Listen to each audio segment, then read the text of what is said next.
Hey everyone! Before we begin today's episode, I would like to remind you guys again to please check out some of my other YouTube channels in the description down below. I have a Star Wars Battlefront 2 Classic Focus channel where I review custom maps and mods on the Battlefront Max channel. I do gaming reviews on the Kanoa Reviews channel, and have also recently started a Minecraft adventure channel where I play through classic adventures with friends. You can find the links in the description, and please subscribe to those channels if you like what you see. The Imperium of Man has faced many enemies during its war campaigns. The Orks, the Eldar, Chaos. But another fierce adversary of theirs is the Tyranid swarm, guilty of destroying and eradicating countless planets and systems already. They haunt worlds like the plague, often resulting in inquisitors calling for an exterminatus once a Tyranid swarm has been confirmed on a certain planet. One particular world that had been battle-scarred already, with blood soaked in its sands, and wrecks of combat that once was decorating the fields. Rumors of Chaos' presence had been noted. Chaos, the great enemy, needed to be stopped at all costs.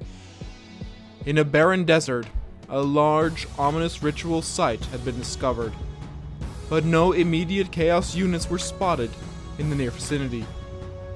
The closest Imperial Guard was ordered to establish a perimeter and dig in case they came into enemy contact. They had to wait just a few hundred meters away from the ritual site until someone would arrive who was more qualified to judge the findings and make a decision on what to do next. But it was a trap. Whether the Chaos found what they were looking for and left, or decided to leave prematurely, the fact was that this planet had already have an established invader, the Tyranids. On the third day of the Imperial Guard's watch, suddenly thousands of Tyranids crept out of the sand. They were the smaller types of Tyranids, which was why their presence went unnoticed, but nevertheless, they were just as lethal.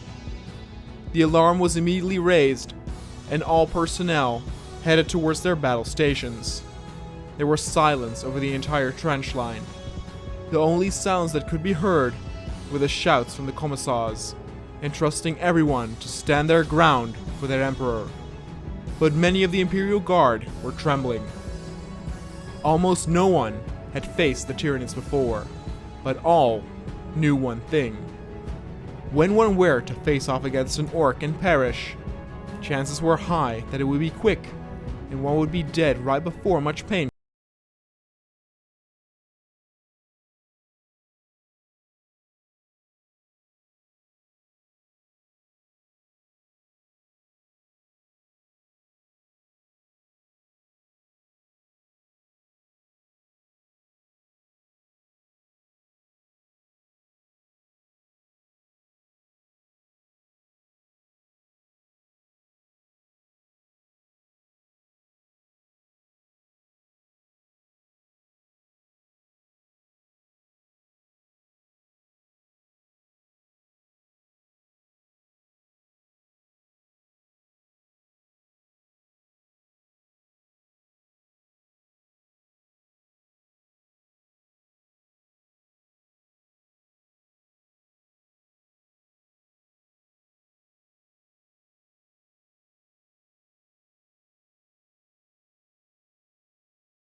field in front of them lit up. Blinding flashlights were followed by scorching heat. The explosion created a wall of sand, dust, and fire. And though many a soldier was blinded by the strike, it did hit its mark and vanquished hundreds of Tyranids.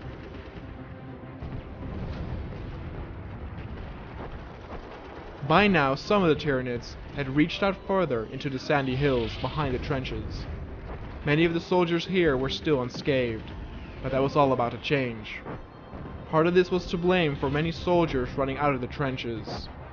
Despite a few of the commissars still present, enough had been killed to where none were shot for moving backwards. By battling in the open, many soldiers could be easily surrounded, making it difficult to pick a target before it was already too late. Limbs were cut, intestines were torn out, and heads were decapitated. The desert had become a gruesome display of what the Tyranids were capable of.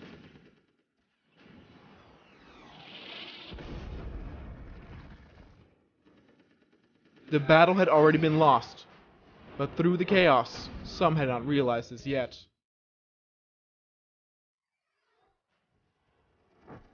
They were just focusing on killing as many critters as they could, some not even realizing that they were the only one left in their squad. Groups of soldiers could be seen running away into the open desert, where surely the heat or thirst would get to them eventually, if not a vengeful bullet of a commissar if they ever ran into a friendly outpost. But even in the trenches, people were still fighting, some trapped by a wall of fire behind them, leaving them at the mercy of the Tyranid swarm. The amount of gunfire that could be heard had decreased significantly, but the screams were still plentiful. The ones who had lost their head were the lucky ones, but most died a slow and agonizing death. Amongst the bloodshed, a single commissar was still standing and breathing. In his final hour of despair, he still continued slaughtering the enemies of the Emperor of Mankind, showcasing devotion even if there were none who could witness this. But there were simply too many Tyranids. Nevertheless, even with his own guts hanging out of his belly, the commissar continued to fire until one fatal blow got the better of him and sent him flying only to drop back down on the ground, a dead man. And thus, the battle was over. Not everyone had died yet, but no one was in fighting condition. Several of the Tyranids scoured the outskirts, looking for any more potential prey. The trenches were flooded with blood and littered with bodies and body parts, both from the Imperial Guard and the Tyranids. The yellow desert had become something else entirely, now crimson with the blood of many, and green and gray with the bodies of the thousands that had covered entire sections in death and decay. It was clear that the situation was out of hand, but to some people's surprise, an exterminatus was not issued. Or maybe it was delayed for some reason. The Imperial ground troops, the lowest ranking of the infantry, could have no way of knowing, and thus, it kept to rumors whispered through the bunkers and the trenches. What was clear though was that this was out of the Imperial Guards' league, and thus the help of Space Marines was required. In this case, the noble Ultramarines would descend down on the planet to fight the Tyranid swarm. But the desert area where the Tyranids were first encountered had been entirely overrun, meaning that the point of descent would be somewhere else. A few hundred kilometers away, where the climate was quite different, would be used as a drop-off point for the Marines. But here too, Tyranid swarms started to come out of the woodwork. The swarm that was located here was not as massive as the one in the desert, but did have some more dangerous creatures amongst their ranks. Were these to face another group of Imperial Guard, the Imperial Guard would not stand a chance. But that was exactly what was about to happen once more. The nearest group of Imperial Guard were commanded to set up a makeshift defensive perimeter to defend the drop zone of the Space Marines. Though they had less men available, they did have some Lehman Russ tanks that they could use as devastating turrets. Again, the swarm they were about to face was smaller in terms of numbers, so hopefully the tanks gave them an edge to overcome this. It would take several minutes for the Space Marines to arrive. The officers and commissars shouted to everyone to keep calm and keep the faith. In a few moments, they would be relieved and reinforced by the glorious Ultramarines. But a few mere moments were more than enough for a Tyranid swarm to deal out grave damage to whoever stood before them. The battle against the enemies of mankind continued. The Imperium of Man had descended onto a planet on which they believed forces and influence of chaos was present. This was indeed the case. But once they neared the ritual area, a large force was ambushed by a swarm of Tyranids. It seemed that this was a distraction that worked in the opportunity of the forces of chaos. Instead of ordering an exterminatus, which was most common with Tyranid infestation, that is, if the Inquisitor came to the conclusion that a planet could no longer be salvaged, the order was given to stand their ground and fight back against these creatures. The initial force was completely wiped out, and thus the help of the Ultramarines was requested. A drop zone had already been established. An Imperial Guard had made a makeshift defensive perimeter as more Tyranids could be spotted at the horizon. The swarm that they would face seemed smaller in size compared to the one during the contact fight. But nevertheless, this particular swarm had some more powerful creatures amongst their ranks, making many an Imperial Guard nervous. They did have a handful of Lehman Russ tanks though, which they used as static turret defenses which could easily shoot over everyone from a good overwatch point. But the Tyranids had the makeshift point surrounded, and thus they would be coming from almost everywhere, likely overwhelming them in a matter of minutes. The Ultramarines would make their descent any moment, but there were those who were doubting even that would be long enough to where they could hold out. Some of the Tyranids amongst their forces were taller than the Space Marine, with razor-sharp claws that could easily cut through a whole squad with a single slash.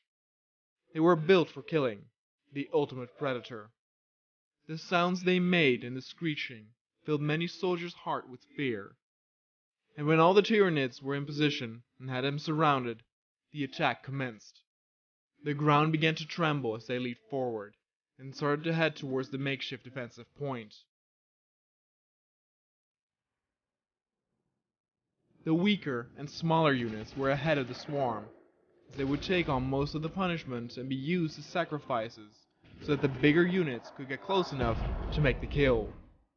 The commissars and officers told everyone to get ready. Death was approaching, but they would stare right back at it. Those in the trenches did not have that good an overview as the ones above, or the tanks. Plasma was launched from the turrets, and the field lit up like a bloody fireworks show.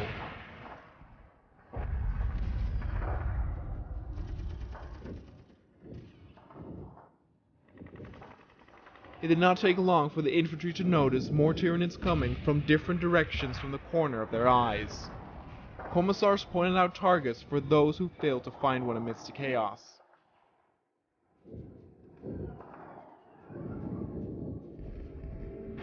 Despite the battle looking hectic, some of the soldiers were calm. No blood had been spilled yet on their side. Their aim was steady, their faith in their emperor stern. The smaller critters of the Tyranids did indeed suffer the entire wrath of the Imperial Guards, as hundreds were slaughtered on the mere approach. In a way, it was to the Imperium's advantage that none of these enemy units were long-distance fighters. But by being surrounded, there were always a handful of Tyranids that slipped through all the fire coming their way. They had still not reached the trench line. They were moving closer and closer with each breath one took. And then the moment was there, where the first victim would fall in this Imperial Guard unit. He was cleaved halfway down the middle, blood engulfing those standing next to him. And more would follow soon. The units at the rear tried their best to kill any of the Tyranids at the flank, but now the main warrior types were closing in fast, being able to take a lot more punishment and being more deadly overall. Though the soldiers who were stationed in the trenches, against the sandbags, and around the tanks were safe from the artillery fire, the ones on the field at the rear ran too far in their panic as they were trying to deal with the Tyranids. Many of them got hit by the artillery, splattering apart in 1,000 pieces. The rain of airstrikes continued, and those calling it in gave new coordinates. They came closer and closer to the actual defensive perimeter. It would become danger close, but the bigger Tyranid creatures were easier to hit as they were so large. But they were strong as steel.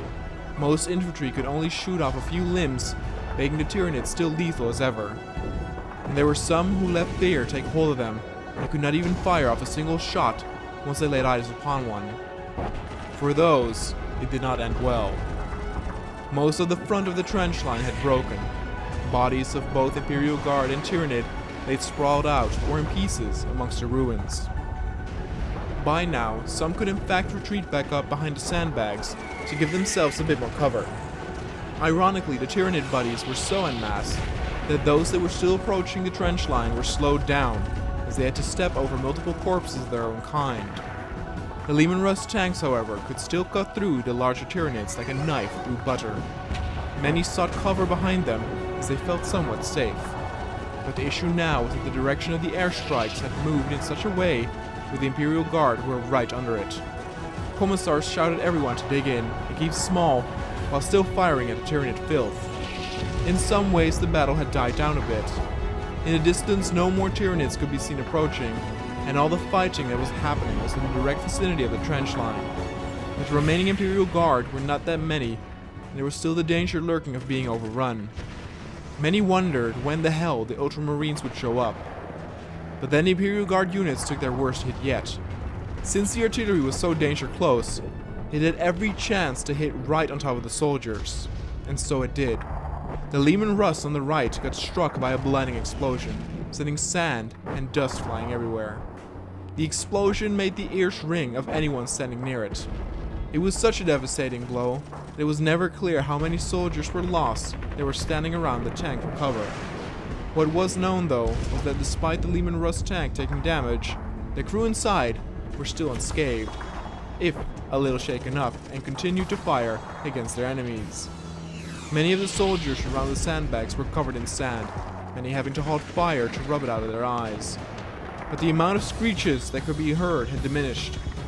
Despite the artillery claiming the lives of multiple Imperial Guards, it did also have the same direct effect on the Tyranids by a multitude. The battle was coming to a close. Only the final of the Tyranids were left. But despite facing less than 100 on the field, the amount of Imperial Guard that was still standing had decreased significantly. Many had given up hope. But then someone pointed towards the skies, and indeed, the Ultramarines had arrived. Their drop pods squashed the Tyranids beneath them to pulp, and with the help of the Marines, the battle was won in the end. For the next several hours, more and more drop pods were coming down to the surface. The Ultramarine commander wanted a word with whoever was in charge on the perimeter. All of the officers and commissars had been killed, so it was left to the highest ranking infantryman that was still alive. The commander informed everyone to head back to the nearest Imperial base to patch themselves up. More battles with the Tyranids would come in the future, but for now, they were the concerns of the Ultramarines. Whirlwinds and Predators would be dropped soon, as would dreadnoughts. But this would take time, and at the horizon a new wave of Tyranids made themselves be known. That is the thing with Tyranids, there are always more. That is why it's so common to respond with an exterminatus.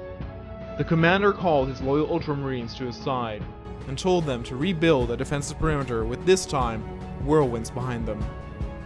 Imperial Guards that could still stand, or had suffered minor wounds, were given a choice to stand back on the hill and watch as the holy Ultramarines would purge this land from the xenofilth. It was a display not many Imperial Guard got to witness. The war against the Tyranids continued. With the amount of Tyranids that were encountered in this world being too many for the Imperial Guard alone to handle, the help of the Ultramarines was called in.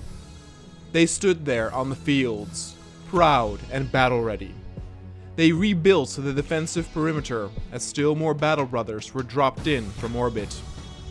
Though their main objective was to battle a large swarm elsewhere, a large group of Tyranid filth had been spotted not too far from the drop zone. They would first deal with these pests before moving to the other battlefield. The commander had set up his units along the sandbags and had called in the help of several whirlwinds. The whirlwinds could devastate an incoming horde of Orks in a matter of seconds, and the same held for Tyranids. But Tyranids were smaller and faster, meaning more would slip through the explosions. With a loud screech, the Tyranids started to assault the defensive perimeter. But unlike the Imperial Guard, where many a soldier shook in his armor at the mere sight of a Tyranid beast, the Ultramarines were steadfast, craving the glorious combat and honor of total victory over their enemies. With a gesture, the commander let loose the whirlwinds that launched its missiles as the howling sound announced the death of many Tyranids.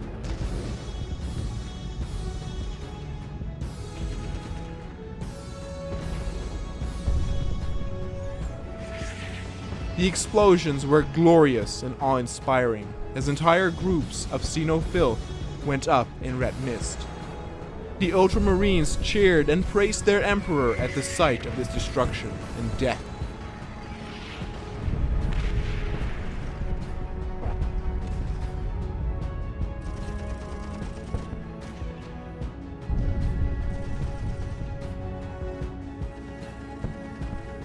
But as the lights of the explosive missiles vanished, the Tyranids that were still able were approaching fast. The commander told his men to take aim and fire at the enemy of man. They fired their weapons and showed the few Imperial Guard that were watching back at the drop zone how powerful a Space Marine truly was. They were coming from multiple sides, just like they did when they attacked the perimeter set up by the Imperial Guard. The commander told the men at the flank to be careful, as they had the most chance to break.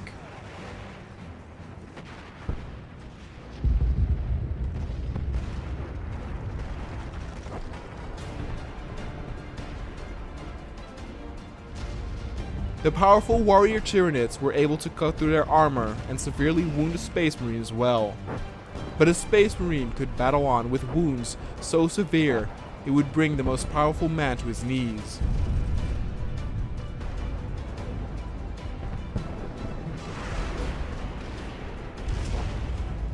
The piles of Tyranid corpses were ever growing, but blood had been drawn on the Ultramarine side. Those in the middle had not suffered any losses yet, but at the flanks, some of the Space Marines could not keep up with the amount of enemies coming from so many directions.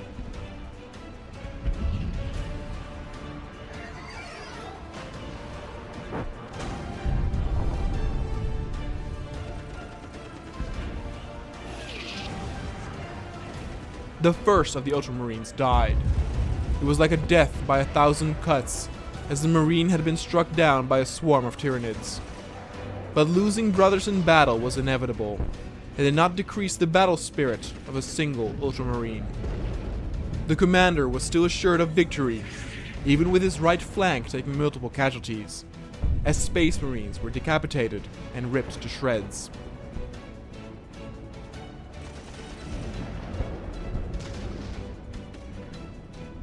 His left flanks and center still held strong, and he could already tell that the number of Tyranids they were facing, though still plenty left, were dwindling. But by now, the prominent enemy type were the bigger warrior Tyranids, and they were in slicing range of many a Space Marine.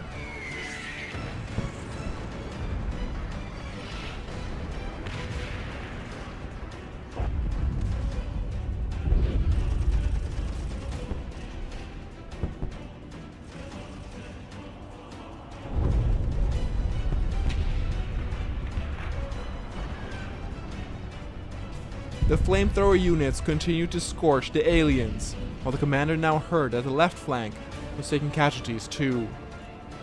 It was not so severe that it was in danger of falling, but nevertheless, battle brothers were dying on the battlefield. There's a myth amongst the Imperial Guard that when a Space Marine dies, they do not scream, but this is not true. That day, multiple Space Marines screamed out as they drew their last breath and died at the claws of a Tyranid enemy. But the battle was coming to a close. The last of the Tyranids were rounded up and guided towards the middle, where still plenty of Ultramarines were having the time of their life, fighting for their glorious emperor.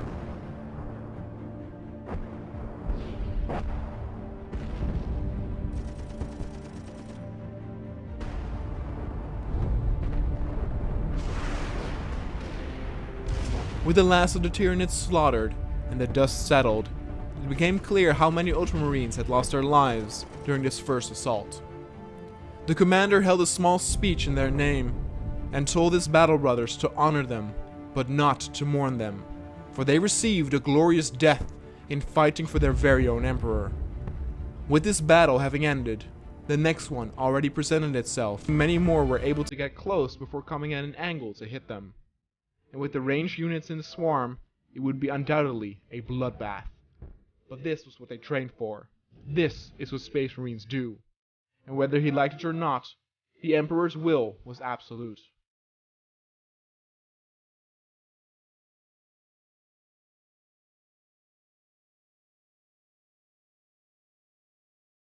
Over the next several hours, thousands of Imperial Guard, armor, and the Ultramarines that had landed moved over towards the battlefield.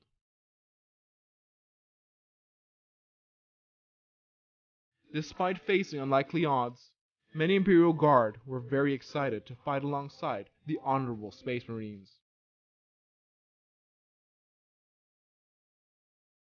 The craters would also act as a disadvantage for their tanks, but at least they would not be easily destroyed by the Tyranid filth.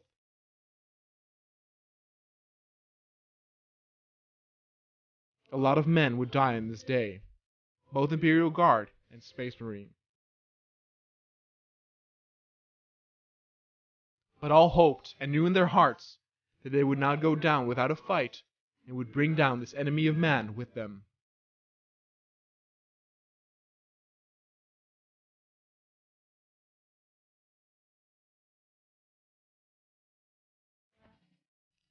The war campaign against the Tyranids continued onward. The largest swarm up until now had been discovered as they migrated over a vast, desolate battlefield. Besides the swarm itself being larger, there were also some units that the Imperial Guard had not faced on this planet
Within the battlefield, dreadnoughts also roamed like bringers of death, with their heavy weapons firing non-stop.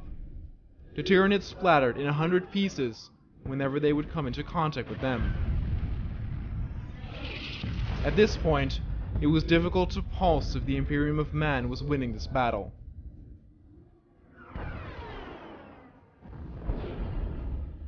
But the Ultramarine commander had a bad feeling about this.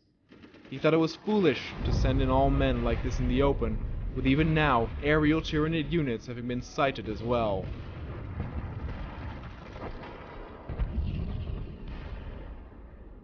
Normally, a main force of Imperial Guard would be sent in head-on, and better trained units would attack from a different direction, or even be dropped behind enemy lines. But this time, that was not the case. It was done hastily and would result, in his opinion, in unreasonable losses. Not unreasonable in the sense for their Holy Emperor, but unreasonable in the sense that their deaths served no purpose in this case with this tactic.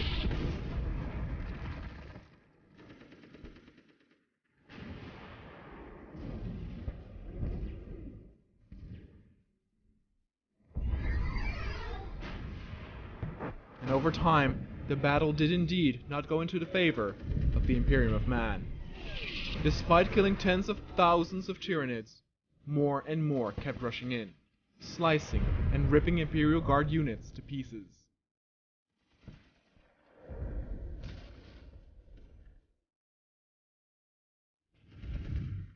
The vehicles and dreadnoughts were all fine. None were lost at the moment. But there were many units who were forced and driven into a position close to these vehicles for protection, including Space Marines. The dreadnoughts were unscathed. Many Tyranids tried to claw its way inside, but could merely scratch the outer layers. Even if an arm would be cut off, the former Space Marine would continue to serve its Emperor and rain down death on his enemy with his other one.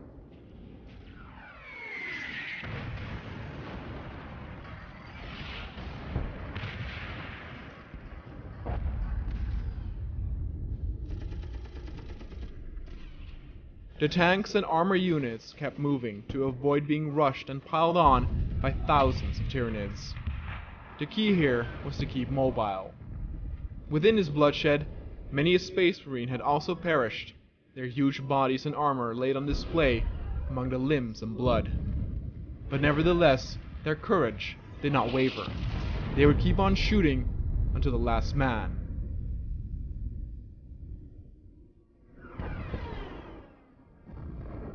But the commander ordered a retreat towards the vehicles. He was tired of his brothers dying for no good reason, and said this assault was a foolish attempt, never being assured of victory in the first place. He mentioned that this would require a more special kind of unit. He wanted to call on the order to send in Terminators.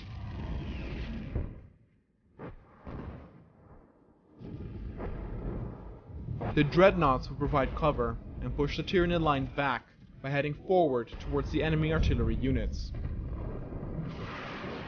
The hope was that with all the Space Marines and vehicles in a defensive position, they would hold out long enough to where the Tyranid would lose their artillery support and would halt their waves of attack as well. Time was of the essence.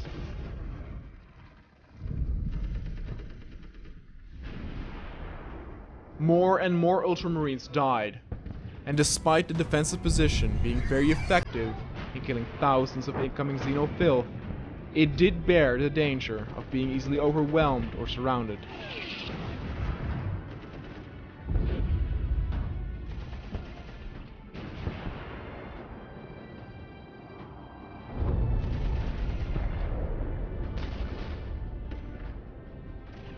Back at the rear of the Tyranid swarm, the waves had stopped coming, and there was nothing in between the dreadnoughts and the artillery units.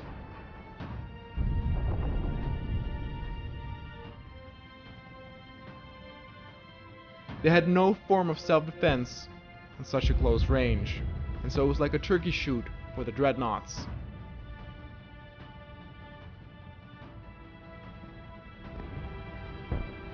and as the Tyranids lost their artillery support, most of the remaining Imperial Guard were evacuated, and so were the Space Marines.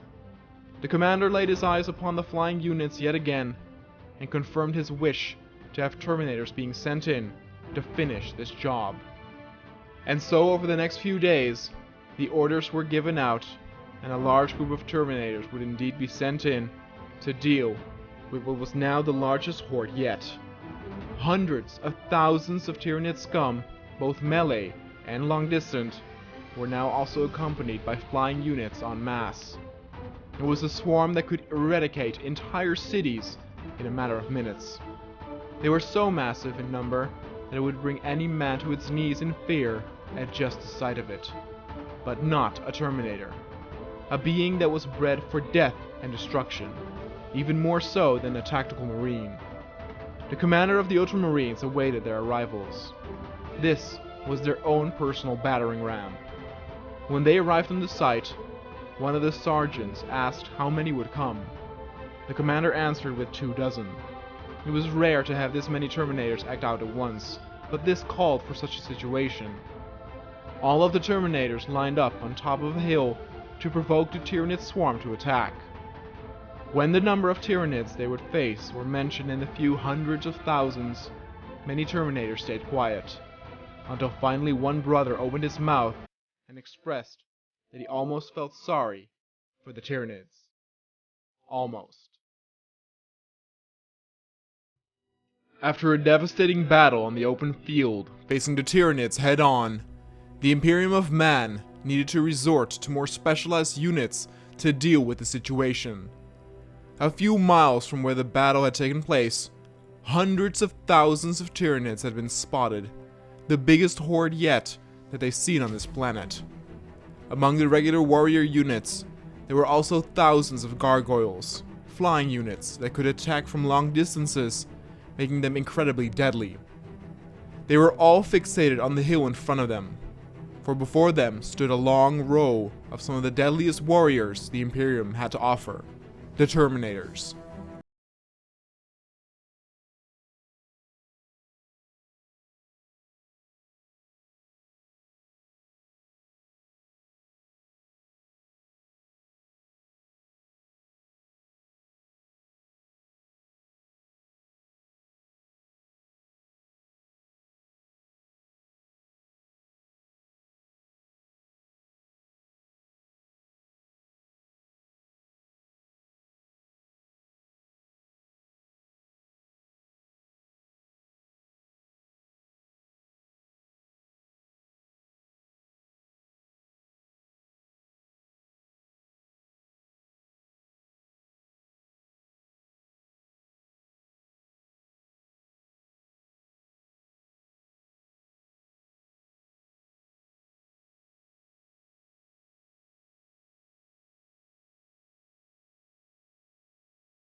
Needed to do was fire and their bullets would find their targets regardless. The flyers were a bit trickier, but since they were quite large, they too went down quickly. Many of the flyers had their wings clipped, and they fell down, disappearing into the mass of swarming Tyranids, most getting crushed to death by their fellow creatures. By now, thousands and thousands of Tyranids had died, but more were still coming. They had reached the Terminators to the point where flamethrowers could be used.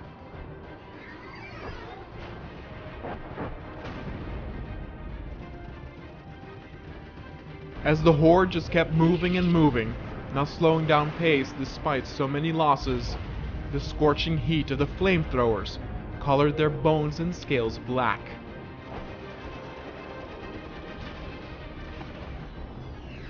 The larger units had almost come into range and could fire on multiple Terminators at once from a fixed position. But none of the Terminators knew fear. They were all stoic and proud and praised the Emperor as they mowed down thousands of xenofilth in his name. It was a glorious sight, and one that would make the Emperor proud. It certainly stunned the few Space Marines that watched on from their ships above. Who would have thought that hundreds of thousands of bloodthirsty Tyranids were no match for 24 Terminators? But there were still many Tyranids alive, and despite suffering so many losses already, they had gotten closer than before and were almost in melee range.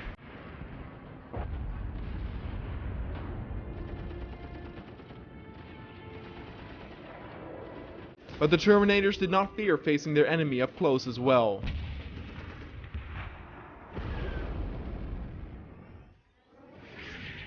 They did focus more on the ground troops, as some of the flyers tried to take cheap shots from a distance. Many of the Terminators just took the hits as it grazed their armor over time. By now, some of the Tyranids had indeed broken through, and a few engaged with the Terminators in melee combat. Others just kept taking the hits as they continued to mow down more of the horde that kept running up.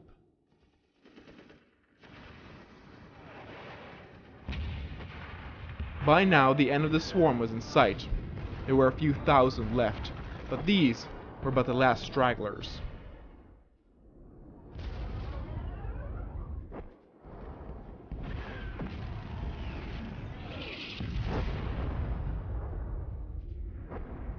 At the left flank of the Terminators, a few of them were actually swarmed by the Tyranids, and though they fought long and hard, a handful got taken out.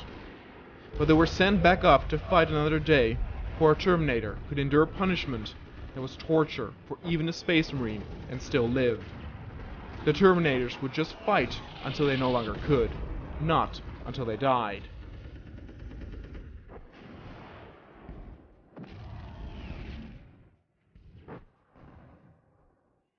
The larger units had come into reach as well, and were constantly firing on the right side of the Terminator line, which held up better against the regular ground types. Nevertheless, they managed to slice and punch their way through the critters, and engage with the larger Tyranids that were able to take a lot of punishment. But the battle was soon coming to a close. Most of the regular Tyranids had been dealt with, and half of the line focused on cleaning up any stragglers that came close and were biting and slicing into their thick-plated armor.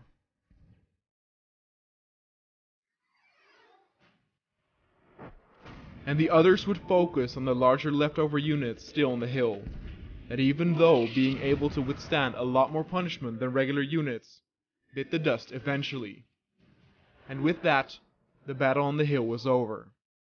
Word got through that some weird anomalies were detected that could be fueled by the powers of chaos.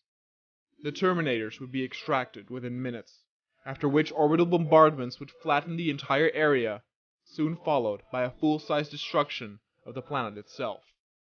The Terminators had moved position down the hill, and were now in a defensive diamond formation to await extraction. The commotion of the battle on top of the hill had awoken many more Tyranids that were rushing their way towards them now. They would be extracted while being engaged with the enemy. It indeed did not take long for more enemies to appear from the ground, and from the skies, more flyers headed their way. But despite having killed so many Tyranids already, the Terminators were still ready for more. They needed to be a bit more careful in choosing their targets. It did not take long for the Tyranids to reach the Terminators' position this time, but overall, the swarm was not as big as the one that they faced on the hill.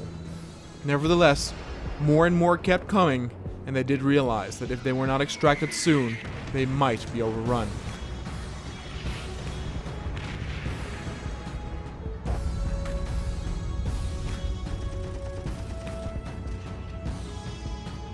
Then the weird anomalies that Intel spoke of appeared not too far from the place where the battle was happening. Red electricity and sparks rose up into the sky. Slowly more and more appeared, and they became clearer to the point where one could see it with the naked eye.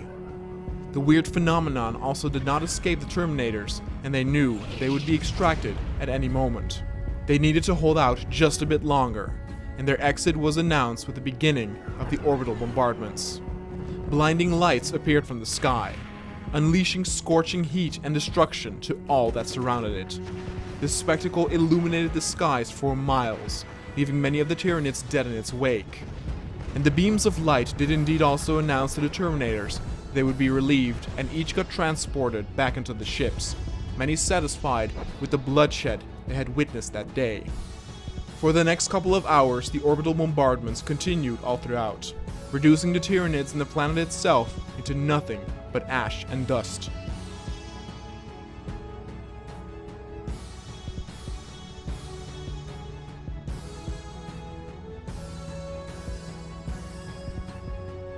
The commander that led the Ultramarines was pleased with the display. Through the use of Terminators, more casualties were avoided, and those that were still standing could fight for the Emperor another day. The Terminators debriefed with the commander and explained the chaos anomaly that they saw. It was clear that this fight was far from over. The hunt for the agents of chaos that had set foot on this planet was about to begin. And many millions more had to die in the name of that battle, and this time, the Imperium of Man would find themselves aside an unlikely ally. But that would be another day, another time.